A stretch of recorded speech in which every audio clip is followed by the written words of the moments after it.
এখানে এসেছেন আপনাদেরকে আমাদের অন্তরস্থল থেকে মোবারকবাদ জানাই। আপনাদের সহযোগিতা করার জন্য আমাদেরকে জেলা প্রশাসক 200 প্যাকেট উপহার পাঠিয়েছে। আপনাদের এখানে যত কৃষক থাকুক, আমাদের বিভিন্ন সেবামূলক প্রতিষ্ঠান আছে, মানে শুধু খাবার নয়, যদি জৈব সার লাগে তখন আমরা আপনাদেরকে সহযোগিতা করব। যাদের যদি চোখের ছানি পড়ে ওদেরকেও আমরা ট্রিটমেন্ট করব, যাদের ডায়াবেটিস পরীক্ষা করা দরকার তাদেরকে সেটা করব, কিন্তু আমাদেরকে জানাইতে হবে। এখন আমাদের বাংলাদেশ কৃষক ঐক্য ফাউন্ডেশনের লক্ষ্য এবং উদ্দেশ্যটা কি, এটা আপনাদেরকে জানতে হবে। আমরা চাই বাংলাদেশে কৃষি পেশাটা আমি সম্মানিত হই, আমরা সকলে সম্মানিত হই। কৃষি পেশাটা আমাদের লাভ হচ্ছে না কেন? একটা প্রথম কাজ হলো, পণ্য যখন আমার উৎপাদন হয়, আলু যখন আসে তখন আলুর বাজার কমে যায়, ধান যখন আসে তখন ধানের দাম কমে যায়, অর্থাৎ এইভাবে প্রতিটি পণ্য যখন বাজারে আসে দামটা কমে যায়। তো সেজন্য আমাদের 1 নম্বর দাবি, কৃষকের ন্যায্য পণ্যের দাম পেতে হবে। এই তো আপনারা আমার সাথে একমত কিনা? বলে আপনাদের কথাটা আমরা বলতেছি। আপনারা যেহেতু আমাদের সদস্য, অনেকে নতুন, ওরা অনেকে জানে না, এই জন্য সকলকে একে অপরকে জানিয়ে দেবেন। আমরা এখানে যেটা আমরা আপনাদেরকে বলতে আসছি সেটা হলো, আমরা যে বাংলাদেশ কৃষি ঐক্য ফাউন্ডেশনের পক্ষ থেকে কি বলতে চাই, আমাদের মেসেজটা কি আপনাদের জন্য বা সারা বাংলাদেশ কৃষকের জন্য। আমাদের মেসেজটা ক্লিয়ার। আমরা 10 টাকা যদি আলু উৎপাদন করতে খরচ হয়, জমি ভাড়া, সার, বীজ, শ্রম, আমার মজুরি সহ যদি আমার টাকা আসে 10 টাকা কেজি, সরকার আমার থেকে 15 টাকা কিনে নেবে। কয় টাকা? 15 টাকা মিনিমাম। 16 টাকা, 17 টাকা, 18 টাকা যদি আমি বাজারে বিক্রি করতে পারি, এটা একটা এক্সাম্পল, তাহলে আমরা বিক্রি করতে পারবো। আর কোনো অবস্থা যদি 12 টাকা চলে আসে, 10 টাকা চলে আসে, তখন আমার থেকে সরকার কিনে নেবে। এই সিস্টেমটাকে বলে এমএসপি, মিনিমাম সাপোর্ট প্রাইস। আমাদের ব্যানারে আছে, এই তথ্যগুলো আপনারা জেনে নেবেন। মিনিমাম সাপোর্ট প্রাইস ভারত এবং চায়নাতে আছে।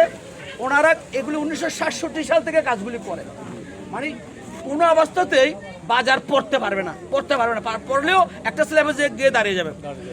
এইটার কারণে কৃষক যেমন আমরা লাভবান হব, ভোক্তাও লাভবান হবে। ভোক্তা কারা? যারা কিনে খায়। আমি আবার 2 মাস পর আবার আমি ভোক্তা হচ্ছি, তখনও কিন্তু আমি ক্ষতিগ্রস্ত হচ্ছি। তখন ভোক্তা লাভবান হচ্ছে কিভাবে? যখন আমার থেকে 60 টাকা 10 টাকায় আলু কিনে ফেললো, উনি মজুদ করে ফেললো মজুদদার, তখন 30 টাকা 40 টাকা করে বিক্রি করতেছে। এই টাকাটা কিন্তু সরকারও পাচ্ছে না, ওই পাবলিকও পাচ্ছে না, আমিও পাচ্ছি না, আমি কৃষক। বলে আমাদের করণীয় কি? এমএফসি বাস্তবায়ন করা। এরকম মডেল ভারতে আছে, চায়নাতে আছে। এই মডেলগুলো এনে সরকার আমাদেরকে মুক্তি দিতে হবে। এইটাই হলো আমাদের মূল স্লোগান। আপনারা আমাদের সাথে একমত কিনা? দ্বিতীয়ত, এখন এমএফসি বাস্তবায়ন করার জন্য আমরা মাননীয় প্রধানমন্ত্রী, মাননীয় কৃষিমন্ত্রী, মাননীয় পরিকল্পনা মন্ত্রীকে আমরা চিঠি দিয়ে, সচিবদেরকে চিঠি দিয়েছি। আমরা সারা বাংলাদেশে কৃষকদের একটা ঐক্য চাই, যেটা আমাদের ন্যায্য মূল্য চাচ্ছি। আমরা বেশি চাচ্ছি না, সেজন্য আমাদের ন্যায্য মূল্যটা নিশ্চিত করার জন্য আমরা সরকারের কাছে জোর আবেদন জানাচ্ছি এবং আপনাদের সহযোগিতা চাচ্ছি। আর আমাদের কৃষি উপসহকারীরা এখানে, এদের কোনো রাত নাই, কোনো দিন নাই। উপসহকারী কৃষি অফিসার ওনাদের কোনো রাত নাই, দিন নাই। যিনারা ডিডি সাহেব এবং থানা কর্মকর্তা, ওনাদের চেয়ারে থাকেন, কিন্তু ওনারা ফিল্ডে কাজ করেন। ওনাদের সাথে সবসময় আপনারা দুঃখে সুখে সকল কথা ওনাকে বলবেন, তাহলে আপনারা লাভবান হবেন। এইটাই আমাদের কথা। আর সকলে এজাজুর ভাই এবং আমাদের যারা মুরব্বী শ্রেণী যারা আছেন, সকলেই আপনারা কৃষি কাজ করবেন। আজকে আপনাদের জন্য জেলা প্রশাসক 200 প্যাকেট উপহার দিয়েছেন। এই 200 প্যাকেট শেষ নয়। আপনারা যদি আমাদেরকে আরো কিছু আরো যারা আর 700-800 সদস্য আছেন এখানে, ওদের জন্য আমরা 2বার, আরেকবার, এরপর আরেকবার, এভাবে 2বার করে আমরা ওদের জন্য কিছু উপহার আবার নিয়ে আসবো। আপনারা আমাদের সাথে থাকবেন কিনা? ইনশাআল্লাহ।